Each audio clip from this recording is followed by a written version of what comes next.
अध्याय 10। भ्रातृवियोग। भाई को मंत्र दीक्षा दिलवाकर तथा उन्हें काली मंदिर का मुख्य पुजारी नियुक्त कराकर राम कुमार को लगा कि उन्होंने अपना बहुत बड़ा उत्तरदायित्व पूर्ण कर लिया है। अब वे एक प्रकार से निश्चिंत से होने लगे। अब उनको केवल एक ही बात की चिंता थी, वह यह कि किसी प्रकार रामकृष्ण का विवाह संपन्न हो जाए। इसके लिए वे यत्न करना चाहते थे। कलकत्ता में रहने के उपरांत और काली मंदिर की अवस्था में व्यस्त रहने के कारण वे बहुत दिनों से गांव नहीं जा पाए थे। इसलिए उन्होंने मधुर बाबू से परामर्श कर अपने भांजे हृदय को श्री राधा गोविंद की पुजारी नियुक्त कराया और स्वयं कुछ दिनों का अवकाश लेकर गांव जाने का विचार करने लगे। गांव जाने से पूर्व कि किसी कार्यवश कलकत्ता के उत्तर में स्थिति श्यामनगर में गए हुए थे। 2-4 दिन तक उनका वहां रहने का विचार था और उसके बाद गांव जाने का, किंतु विधि को कदाचित कुछ और ही स्वीकार रहा। रामकुमार न तो श्यामनगर से दक्षिणेश्वर लौट सके और अपने ग्राम ही जा सके। श्यामनगर में ही अचानक उनका देहांत हो गया। रामकृष्ण के लिए तो यह वज्रपात के समान था। वे रामकुमार को अपने पिता के स्थान पर मानते थे। बाल्यकाल से ही उनके प्रति रामकृष्ण की बड़ी श्रद्धा रही थी। रामकुमार रामकृष्ण से 31 वर्ष बड़े थे। पिता की मृत्यु के उपरांत तो उन्होंने ही उनका पालन पोषण किया था और पितृवत स्नेह तथा परामर्श दिया था। बड़े भाई रामकुमार की इस प्रकार अचानक मृत्यु से रामकृष्ण के मन पर कुछ इस प्रकार का आघात सा लगा कि वह संसार से विरक्त और उदासीन रहने लगा। उस दिन के बाद उसका देवी देवताओं में अधिक मन रमने लगा, अथवा उसने रमाने का यत्न किया। किसी से बोलचाल तो रामकृष्ण की पहले भी बहुत कम होती थी, किंतु जो कुछ होती थी वह भी अब और कम होने लगी। सदा देवी का ध्यान करना ही एकमात्र कार्य रह गया था। उसके बाद रामकृष्ण ने सोचना आरंभ किया कि क्या मनुष्य को भगवान का दर्शन होना संभव है। जो कुछ भी हो, हम इतनी व्याकुलता से पुकारते हैं, क्या वास्तव में उसको सुनने वाला भी कोई है अथवा नहीं? क्या हमारी पूजा अर्चना को ग्रहण करने वाला कोई वास्तविक नियंता है? इस प्रकार के विचारों में रामकृष्ण का अधिकाधिक समय देवी विग्रह के सम्मुख ही व्यतीत होने लगा था। पूजा अर्चना समाप्त कर जब देवी के पट बंद कर दिए जाते तो रामकृष्ण वहां से निकल समीप के घने वन में प्रविष्ट हो जाता और वहां बैठकर ध्यान अथवा चिंतन किया करता। इन दिनों उसने भोजन की मात्रा भी बहुत कम कर दी थी। अपने मामा की इस प्रकार की गतिविधियों को देखकर हृदय राम के मन में चिंता होने लगी, किंतु मामा की कुछ कहने का साहस उसमें नहीं था। और अब जब बड़े मामा के वियोग में वे उदास रहने लगे तो हृदय राम के पास भी उनको सांत्वना देने के लिए कोई शब्द नहीं होते थे। मामा के निधन से वह भी उतना ही दुखी था जितना कि रामकृष्ण। रामकृष्ण की ओर से हृदय राम को चिंता यही सताती थी कि कहीं उनके मन में कुछ ऐसा वैसा विचार आ गया तो वे उसको करके ही छोड़ेंगे, क्योंकि सभी यह भली बात ही जानते थे कि रामकृष्ण के मन में उठा विचार वे कार्यान्वित करके ही छोड़ते हैं। मंदिर के पट बंद हो जाने पर न केवल दिन के समय रामकृष्ण मंदिर के समीप के वन में प्रविष्ट होते थे, अपितु रात्रि को भी वे इसी प्रकार बाहर निकलकर वन में प्रविष्ट हो जाते थे। एक दिन हृदय राम के मन में आया कि वह जाकर देखे कि मामा वन में जाकर क्या करते हैं। काली मंदिर के अहाते में एक स्थान था पंचवटी। उस ओर रात्रि के समय कोई नहीं जाया करता था। कुछ लोगों के मन में यह धारणा बन गई थी कि वहां भूतों का निवास है। उस जंगल में एक स्थान पर आंवले का एक वृक्ष था। उस वृक्ष के मूल में भूमि समतल की हुई थी, किंतु कुछ ही दूरी पर घनी झाड़ियों का ऐसा गहरा सा बन गया कि यदि उस समतल भूमि पर कोई बैठा हो तो वह मंदिर की ओर से आने वाले व्यक्ति को दिखाई नहीं दे सकता था। रामकृष्ण रात्रि के समय इसी स्थान पर जाकर बैठ जाते और ध्यान में निमग्न हो जाते। एक दिन हृदय राम ने सोचा कि वह जाकर देखे कि मामा वहां जाकर क्या करते हैं। रात्रि का पूजन संपूर्ण होने के उपरांत जब रामकृष्ण पंचवटी की ओर चले गए तो उसके कुछ ही क्षण उपरांत हृदय राम भी उस ओर चल दिया। अधिक विलंब से जाने से उसको डर लगता। रामकृष्ण अब आंवले के वृक्ष के नीचे पहुंचा तो उसने पहले अपने वस्त्र उतारे।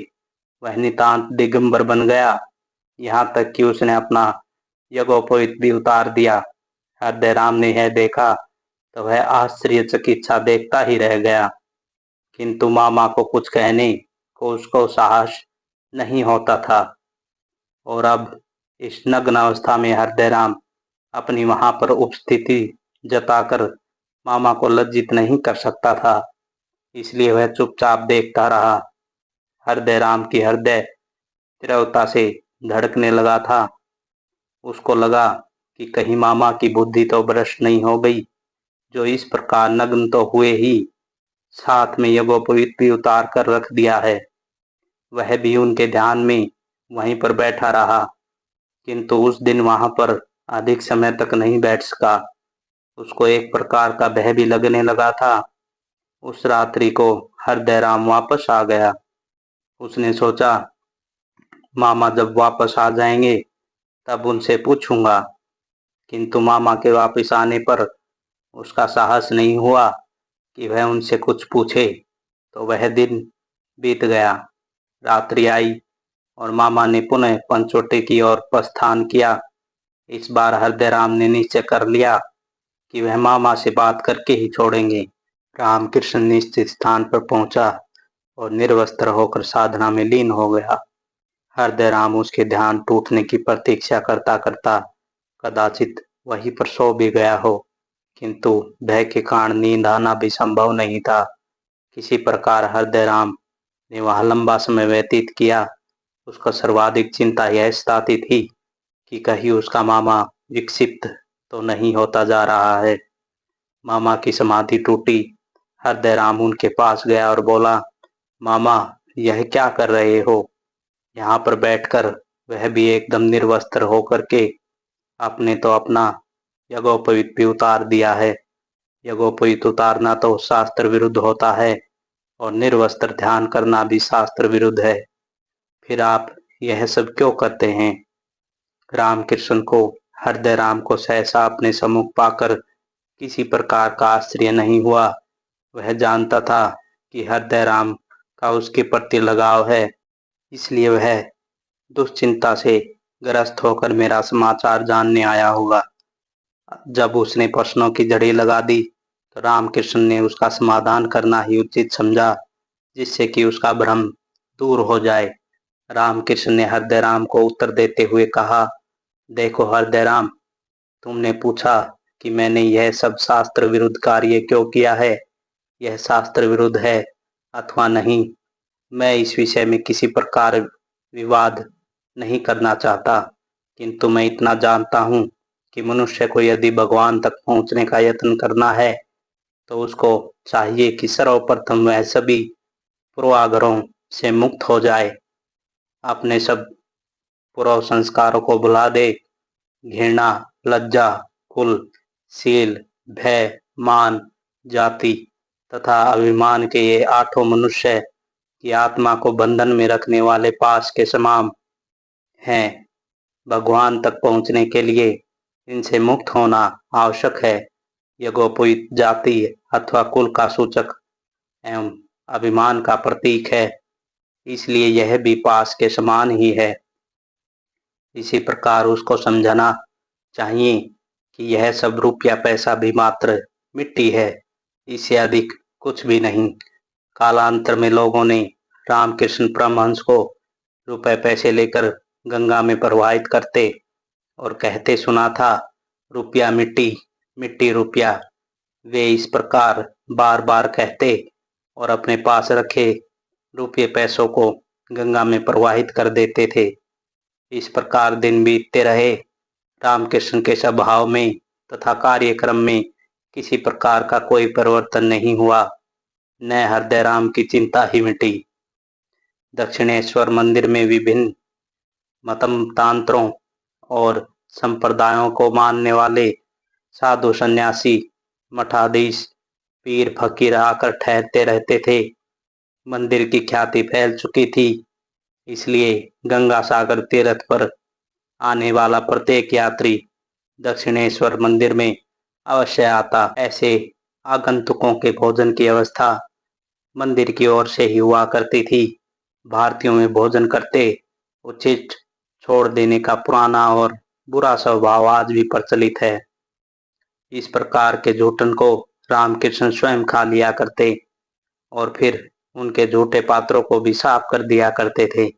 यद्यपि उनके इस प्रकार के आचरण की वहां आलोचना भी होने लगी थी, किंतु रामकृष्ण को इस सब की कोई चिंता नहीं थी। रामकृष्ण अब लोकापवाद से ऊपर उठ चुके थे। उन पर निंदा अथवा स्तुति का कोई प्रभाव नहीं होता था। उनके लिए मिट्टी, पत्थर, सोना सब समान ही थे। रामकृष्ण के लिए ब्राह्मण और चांडाल में कोई भी अंतर नहीं रह गया था। वे समदर्शी थे। पूर्वार्जित संस्कारों के वश इंद्रियां जिन कार्यों में प्रवृत्त होने में आनाकानी करती थी, वे बलपूर्वक अपनी इंद्रियों को उन्हीं कार्यों में लगाने के लिए सनद रहते थे। इस प्रकार वे अपनी इंद्रियों को अपनी वशवर्तनी बनाने में लीन हो गए। उनके मन में जो भी भाव उठता, वे उसको आचरण में लाते थे। साधक में बाधक संस्कारों को ग्रहण करने में ही उनकी इंद्रियां प्रवृत्त हो रहती थी। इस प्रकार साधना करते हुए अब शोक, दुख आदि से विमुक्त होने लगे थे। पूर्व में पिता का बिछोह और फिर कुछ ही वर्ष पूर्व भाई का बिछोह अब उनके लिए अतीत की बात हो गई थी। माता का स्मरण भी उनको अब उस रूप में नहीं रहता था। न वे यह मानते थे कि उनके वियोग में उनकी माता की दुर्दशा हो रही होगी। सारी सांसारिक उन्हें अपनी सिद्धि के बाधक दिखाई देने लगी थी। धन्यवाद।